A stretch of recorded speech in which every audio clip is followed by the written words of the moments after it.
guys are probably like really in my face, but today is June 5th, I think. Today's June 5th. It's Thursday, but it's so hot out here. It's nice. I'm not complaining. I just mean it's like hot.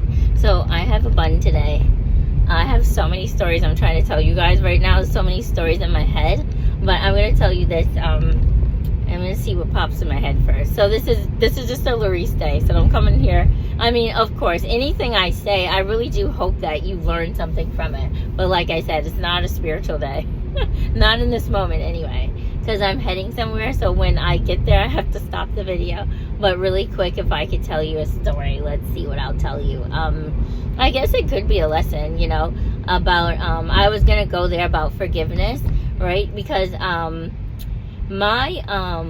I don't know, I was just sitting here thinking while I was driving, so I wanted to tell you guys, and now I can't really remember how I started it, but it was like, I was going to tell you guys a story about, sorry, this is that new piece I got, and it's like all in the face, but yeah, there's a lot going on, I will say that. Good and bad. So that's why I wanted to tell you, because of my favorite show. It was like my favorite show when I was a young girl, because I'm in my 40s, remember. So it was like facts of life. That's the facts of life, you guys. There, you gotta learn to take the good with the bad. And it says you take the good, you take the bad, you take the both, and there you have the facts of life. The facts of life. Though the world may never seem to be living up to your dreams. And finally, we're learning that the facts of life is all about you.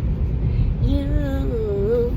And it is like just the facts of life. You got to take the good with the bad. And it's true. You take the good, you take the bad, you take them both, and there you. That's just the facts of life. That's just life, you guys. And it happened. I know. Don't get me wrong. Come on. I'm in my 40s. I think I've learned the good, the bad, and the ugly of life. And that's just part of being a believer. Like, one thing, you know, I'll never forget when one of my friends, she got baptized in life, and she was like, oh my goodness, I'm starting to wish I never got baptized, because she said ever since I got baptized, so many troubles have come upon my life.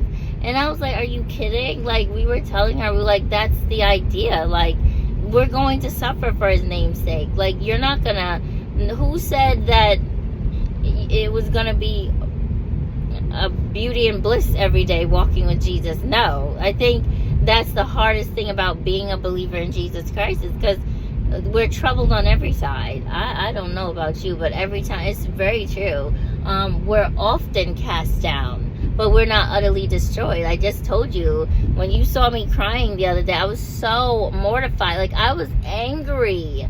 It's not just tears of like, it's not like, I don't know, somebody on here, this man, I don't know. I really don't agree with you, sir. Whoever you are, I just think you're so wrong. Because I think he was trying to say, when people cry like that, does not mean you're mental. I don't believe that. Like, maybe I misunderstood what he was saying, but I just don't agree with you. I'm sorry, because I tried listening to him, but I just really don't think, and he had like a whole panel of people giving their opinion, these loudmouth women that don't know what they're talking about either. And I mean, I love how these loudmouth women really do believe they're all from Jesus. No, you're not. A lot of you with your big mouths, God never sent you, and he never called you. Some of them are just so big mouth, and they just love to hear themselves talk. They do. And that's why I do agree with some of these men on here, because they're just saying, like, these women are like men, and women, they don't believe women should preach. But I agree with them to an extent, because women lose their femininity. Why do you have to become a man when you become a preacher? Like, you become so masculine. So that's why I feel like sometimes we're stepping into a man's world again. Like I said, the head of the house should always be a man. And if you're in the head of a house and it's a woman, then I would question that. But if it's the head of the house is a man and he has a woman preaching under him, that's different. You know, like when he's absent, it's nice. I don't care. It's nice to hear a woman's perspective every now and then, because you know how men are. Sometimes they're just a little, you know, they can be a little too demanding and things. And it's nice to hear the woman's perspective on it, because it's like, you know what, your wife is right this time. You're always right, but this time your wife is right on that, you know. And sometimes some men, they have such pride and, like I said, egos, that they don't want their wives giving their opinions, and that's not fair either, you guys.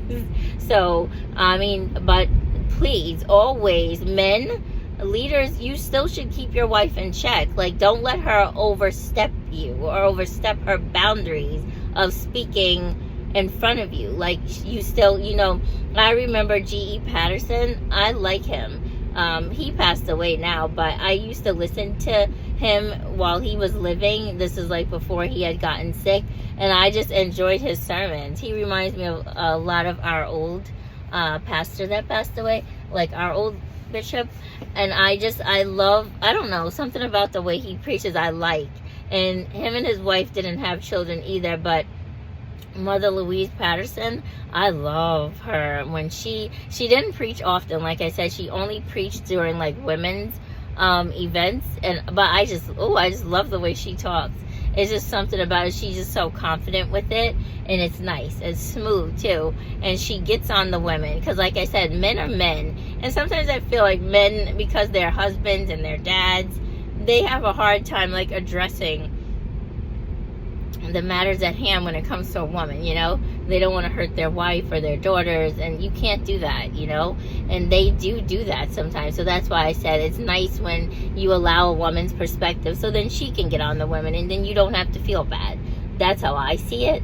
But anyways, that's just my thought on that. But I'm just saying the facts of life. So I'm still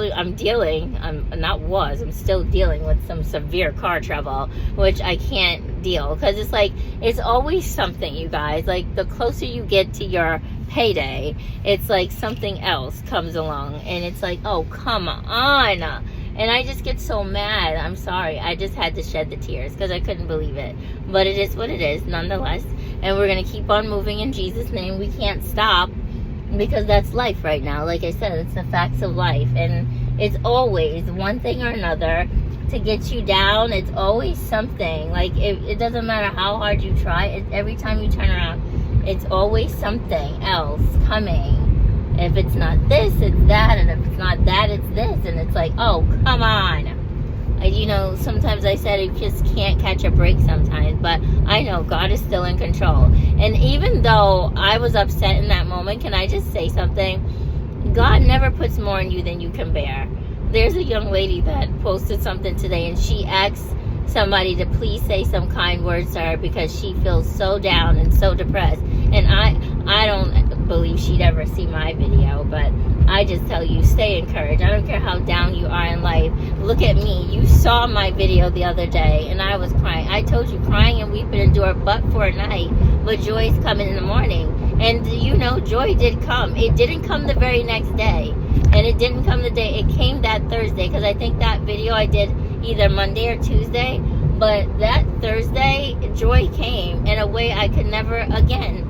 God never ceases to amaze me. He loves me so much. Nobody could ever convince me. Nothing you could say could take me away from my God, because I know Jesus loves me. I know it. I know that. I've always known it from a little girl. I've known that. I know Jesus loves me. Don't make me sing that again. Because he does. He loves me so much. Oh, Jesus loves me. That I know for sure. I don't ever doubt that in my mind. I get tired, yes. I do sometimes. I want to throw in the towel. But then I think, because God has been so good to me. He is. One of my really good songs that I love is, You're a Good, Good Father. You're a good, good Father. It's who you are. It's who you are. And I'm loved by you. 'Cause it's who I am. It's who I am. You are perfect in all of your ways to us. You're a good, good Father. You should hear it. Like, please, when you get off of here, look up that song. It's so good. I love it. Like, when the lady where I work with the kids, she first played the song for us, I was like, oh, okay. Sorry, I was giving her one. I was like, oh my God. She did. Like, she told us the song was so beautiful. And it sounded like, because I want you to listen to both versions of it, because it is a Caucasian man that sings it, and there's a black woman that sings it. But I want you to listen to both versions, because they're both so good. But it took it a while to grow on me. So when we sat there, it was just women in the room, and she wanted us to meditate like on the words. And she just dimmed the light for us, and she was like, I just want you to get into the word in the song. Because like when we would end the class that we had together, we would pray, and then she would play a worship song before we left, and it was so nice. And she said, I really want you guys to hear the song. So she turned it on, and I think she did turn the lights down, and we just sat there, and she wanted us to worship to the song. She said, just close your eyes if you can, and lift your hands up to Christ. And she's like, and you do, guys, hear it. It's so beautiful. I shared it with my sister, and she actually loved it. And that was years ago, you guys. It's so many years ago, I promise. It was like more than 8-9 years ago when she shared it, but it's so beautiful. I love the song. And when you get off, please listen to it. It's so nice. I'm driving, but I do have my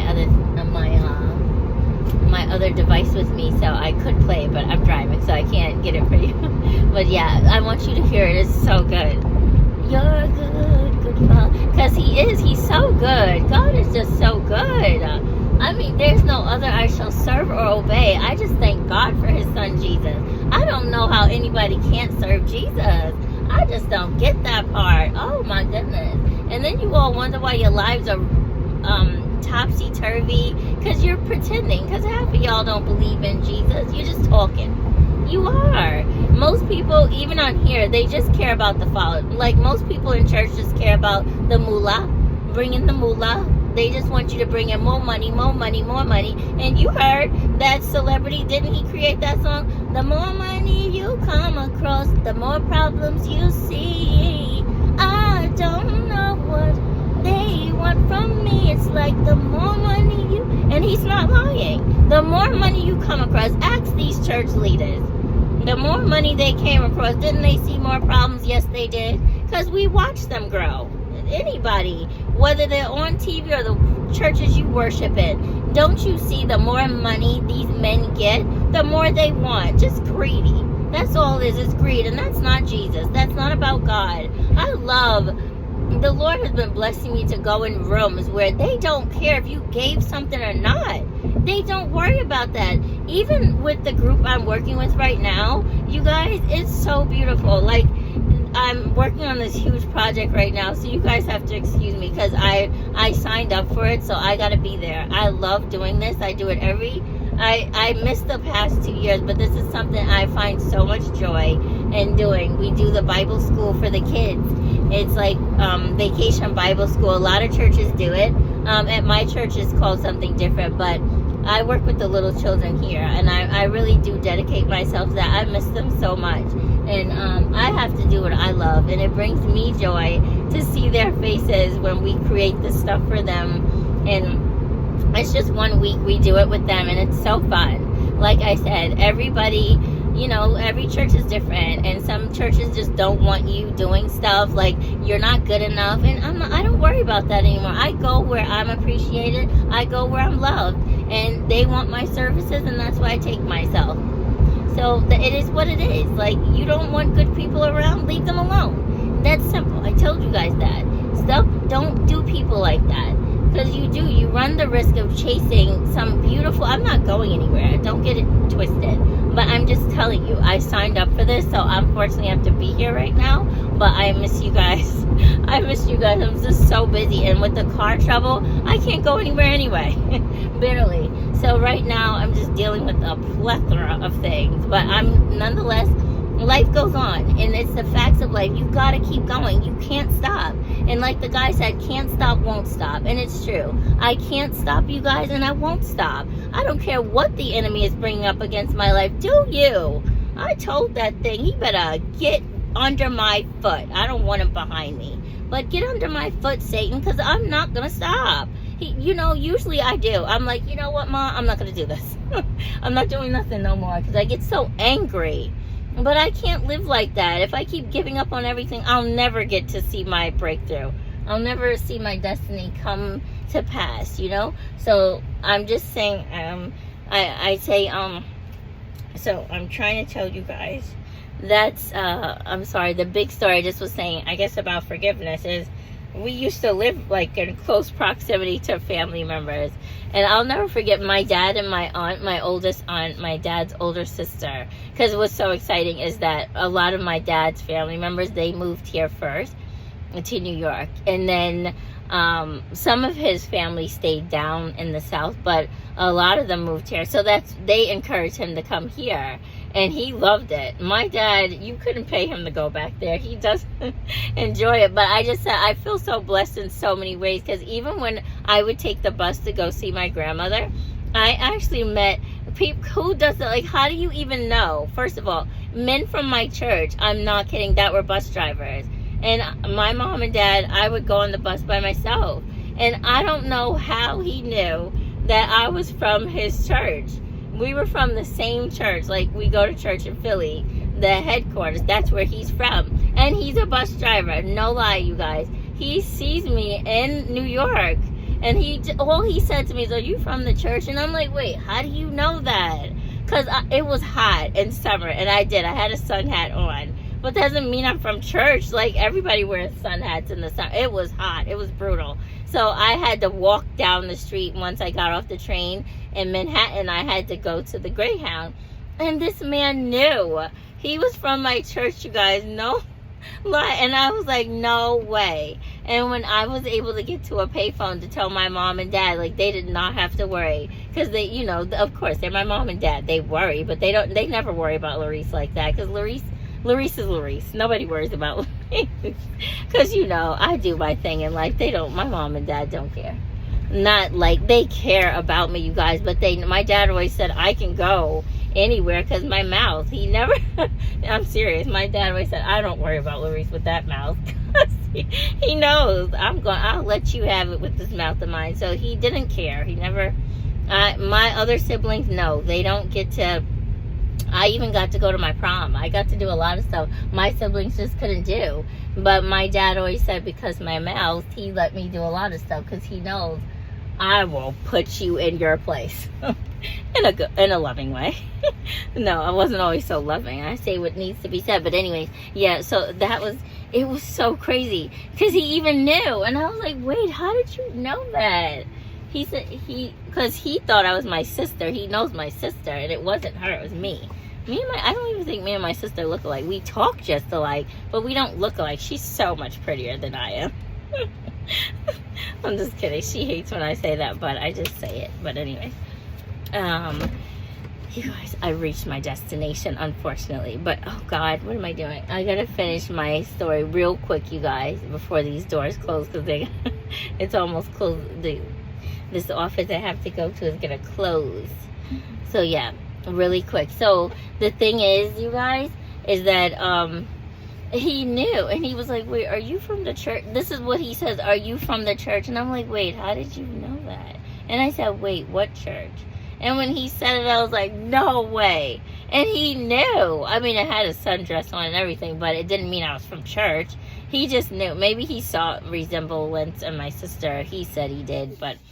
And I was like, that's crazy. And then every time I would take the bus to see my grandmother, he was there. And he would always make sure I got on the bus. He would take care of my luggage. He was so nice.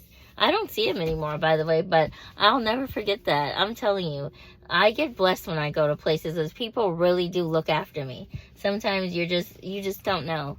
And God he's always watching you. And that's why I say, God said he'll never see the righteous forsaken nor see his seed begging for bread. But really quick, I'm just saying, like, my dad and my aunt had a disagreement one day, and it was so bad. And we lived we lived right around the corner from them. So me and my cousins, we always played so good together. And unfortunately, when my dad and my aunt had the disagreement, they kind of fell out for a while. And we weren't talking. And we missed our cousin so much. And my dad ended up moving.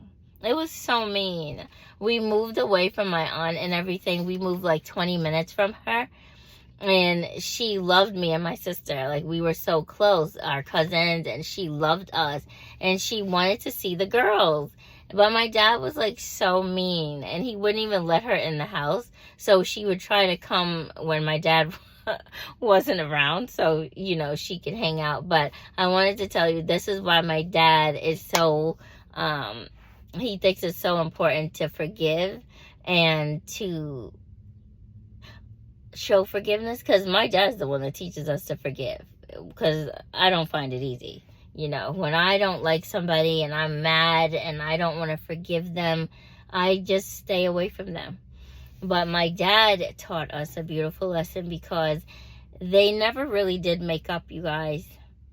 And one day my aunt was in a very, very tragic car accident, and it ended her life.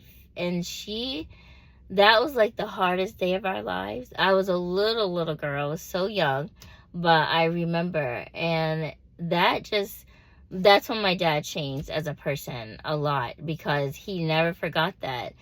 And for so many years on our way to church, because she lived closer, where we used to live was much closer to the church that we would go to, because my dad moved far away, so it was almost like 45 minutes away. But where we used to live was only like 25-30 minutes from our church when he chose that church.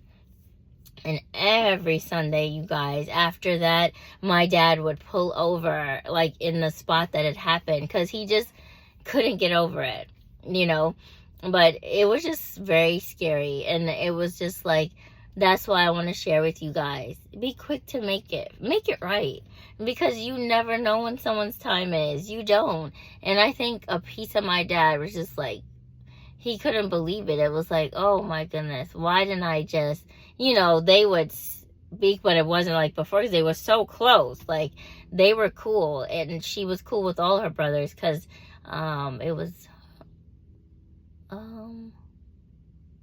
4 of her brothers moved here where she was. It was so cool, because all my dad's older brothers, the older ones, moved here. The younger ones stayed home, and all his older siblings moved here. And it was just crazy, because we couldn't believe it. But all his younger siblings, isn't that crazy? All of his older siblings, yeah, they moved here in New York, and his younger siblings stayed in the South. And that's so cool. I didn't realize that. But yeah, it was sad. It was a tragic story in our lives. And that's why my dad always reminds us when we want to stay angry at each other, because life is short. It is, you guys. And I just want to share that, because it's very important. Don't take forever to make your wrongs right, because you don't have forever. You just never know. You don't know. You never know with some people, because you don't know how long you have. So be quick to make it right. I understand some people can be mean-spirited and they can hurt you, but just forgive them anyway. That's what my dad teaches me. I was mad at quite a few people a few years ago. I was very upset with some people, and my dad's like, forgive them, Larice. And I'm like, Dad, you know what they did. And he's like, I understand. Just forgive them, Larice. You do that. And he said, just make it right. I said, but they did me wrong, Dad. And he's like, I know, but he told me to make it right. It made me mad. It did make me mad, but I listened to him, and I reached out to those people, and it did, believe it or not. I'm glad that I listened to my dad, because it fixed certain things in my heart, and I guess it helped them. Although the people that I reached out to, they never apologized for what they did, and that bothers me. Why can't you apologize? Like, I don't know. I guess I'm just good at it, so I said it first, but thinking they might say it in return, but they didn't.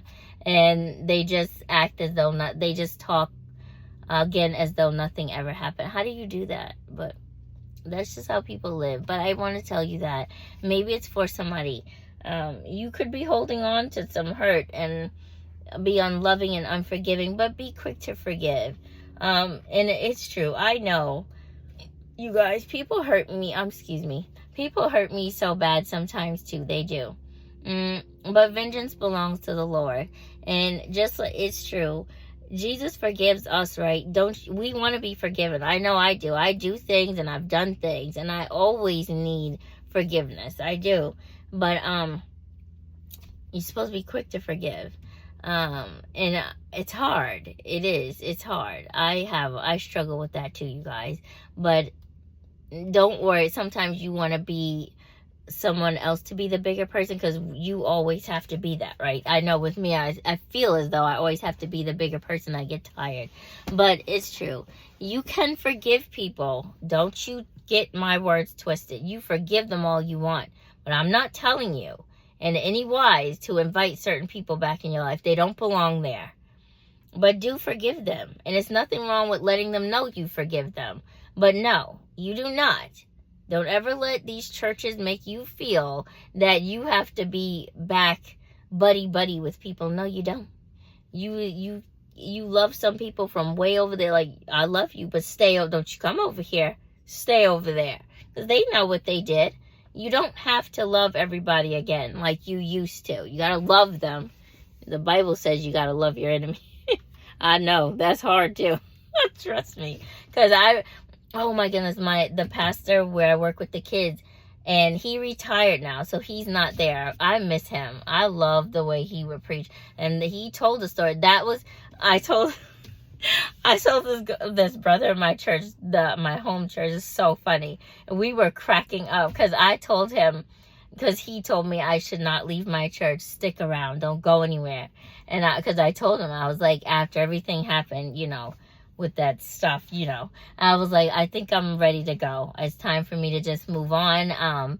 I've never seen anything like this. And he's like, listen, I'm not going to tell you to leave here. I can't tell you that. He said, I don't even agree with you on that. He said, stick around. But I told him, I said, I want to tell you something. He's like, what? And I said, I did. I told him, I said, I went to another church. He said, you did? And I said, you got to hear this. And I said, when I walked in, guess what he was preaching? He said, what? I said, unforgiveness. And that's the second time. Years ago, when this man did that before, it was in 2010. Was the first time, because that's how long the man's been attacking me. Jesus, when you talk about a Goliath in your life, honey, yes. Since 2009, 2010, that's when the first time I've ever been in another church. I kid you not. I speak the truth in Christ Jesus. And that was the first time. And it's near where I live. It's like 15 minutes from my house. And that's what the pastor preached on, unforgiveness. And it was so much like my story. And he said the sad part is, it was 4 brothers that belonged in that church. It was him and 4 men he grew up with. And they were all pastors in that church. And they had a huge falling out one day, a big old disagreement. And they all fell out. And he knew the Lord wanted him to, I gotta roll the one that's hot. I gotta get out of here, you guys. Hurry up. So he knew the Lord wanted him to go make it right. And he just kept pleading with the Lord, just like I did. I was like, well, Lord, they did me wrong. And the Lord doesn't want to hear that, because sometimes he wants us to be the bigger person, because he knows that we have that contrition in our heart where they may not. But anyways, long story short, he did, I don't know why does the phone dim like that, you guys? Whatever. So I don't like that.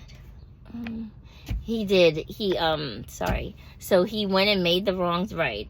He called them. He didn't go see them. He called them on the phone, and he said, needless to say, one was just not budging. He didn't want to hear it. He didn't want to, he couldn't make it right with him, but the other 3 were just so, open to making it right. They were also very repentant, much like himself. But I love what he said, because he went away on like he told his wife he needed to go away to pray. So he did. He went to this a hiding place, and he said he knew when he got there to this secret place he went to, he needed to find a church. So he did. And believe it or not, just like it happened for me, when he went in the church, the man was preaching about unforgiveness. That's what opened his heart and let him understand that he needed to fix it, and that's what he did. So that was just so cool. And he did fix the situation. And then, so the funny thing was, this guy looking at me, he thinks I'm talking to myself. So, he said, he did fix it. So that's why he couldn't wait to get home, and he made his wrongs right. He made the phone calls, but like I said, one did not forgive him. And I just thought that was so cool, because I knew it was me. I was dealing Oh, sorry. Oh, I'm like, man, I don't have allergies, you guys, but the pollen this year is so bad. So I get like bad coughing and a lot of, if you see my hips, you guys, don't look at it. Oh my God. Yeah, so I have my water. So yeah, that's that, you guys. I think that's the moral of the story. So yeah, be quick to forgive. And I'm sure I have stories of my own, because I deal with unforgiveness, and I told you that it's something I battle with. Like the pastor said, the one I had went to most recently with the recent situation, that's something he said. He said, you can see some people's sins. Like, you can see someone who's a homosexual, or you could see someone who is a thief or a liar or a drug dealer. You see these sins, right? But what about the hidden sins that no one can see, like that unforgiveness that I'm dealing with, right? Or just different things, like inner stuff, the unpure hearts and our unpure thoughts, and we can't see those, but they're there, and those are still sins as well, you guys. I know you think you're cute and nobody can see it, but that unforgiveness, you have to keep it in check, because it can turn into bitterness. I was bitter at one point in my whole face looked bitter. It was so bad. I would look at myself and say, ew. Ew, Louise. I did. I looked so bad because I was just so unforgiving. I was just so angry and bitter at so much stuff going on in my life. I need to clean my glasses, you guys. They're so dirty. And then I'm running in here. But yeah, I know it's not easy, you guys, but just forgive them. And I told you, it's never easy, but you just say, Father, forgive them, for they know not what they do. And you try to make it right. Don't you dare try to strike up another friendship with them, because some things is God. He's disassociating you from certain people. So don't worry about it. Some people, you have to let them go so you can grow. Some people, like I said, they're a hindrance to your growth, so let them go. I love you guys so much, and I have to go, but remember, seek ye first the kingdom of God and his righteousness, and everything else should be added unto you. And remember, no weapon formed against you shall prosper, and any tongue that shall rise up against you in judgment, condemn it. Let it go, you guys. Stop worrying about what people are saying about you. Who does that? And then last but not least, to all the brothers in the world, what does it profit a man to gain the world and lose your soul? Come to Jesus. Come to Jesus. Won't you come? He's waiting. His arms are wide open. He's been waiting for you. Come on. I want to see some prodigals come to Jesus. I love you. Goodbye.